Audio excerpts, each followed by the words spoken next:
भक्ति का पथ और ज्ञान का पथ पहुंचते एक ही स्थान पर हैं, परंतु दोनों के माध्यमों में गंभीर भिन्नता है। ज्ञानी जो कदम अपनी यात्रा के अंतिम चरण पर उठाता है, भक्त वही कदम अपनी यात्रा के प्रथम चरण में उठा लेता है। भक्ति का अर्थ समर्पण से है। भक्ति का अर्थ स्वयं को परमात्मा के हाथों में बेशर्त सौंप देने से है। ज्ञानी भी अंत में इसी निष्कर्ष को उपलब्ध होता है कि कितना भी आगे बढ़ जाऊं, पर तब भी मेरे आगे अनेकों पायदान पहले से खड़े हैं। तब उसे भी नेति नेति करके ज्ञान की उस अस्मिता को त्याग कर अपने अज्ञान को स्वीकारना पड़ता है। कथा है कि एक ज्ञानी व्यक्ति एक भक्त से मिलने गया।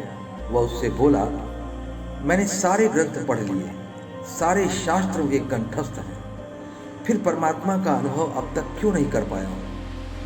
भक्त ने उसके प्रश्न का उत्तर न देकर उसे एक जल से भरा पात्र दिया। वह बोला, आप जल ग्रहण करें, फिर आपकी जिज्ञासा का समाधान करता हूं। ऐसा कहते हुए उसने उसके जल से भरे हुए पात्र में जल डालना आरंभ कर दिया। ज्ञानी यह देखकर चिल्लाते हुए बोला, अरे, भरे पात्र में जल डालने से सारा जल तो बाहर गिर जाएगा, पात्र में क्या जाएगा? भक्त बोला, बंधु, आप भी तो अपने पांडित्य के अभिमान से लबालब भरे ही हैं। स्वयं को खाली करो और अंदर परमात्मा के लिए स्थान बनाओ, तभी तो परमात्मा का अनुभव मिल सकेगा।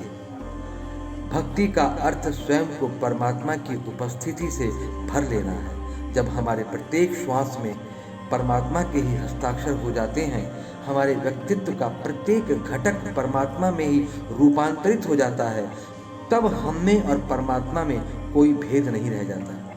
मैं के मिटने पर भगवान की उपस्थिति का अनुभव होता है। भक्त इस कदम को पहले चरण में कर लेता है और ज्ञानी सब किताबों में भटकने के बाद सर्वस्व का समर्पण ही भक्ति का पथ है।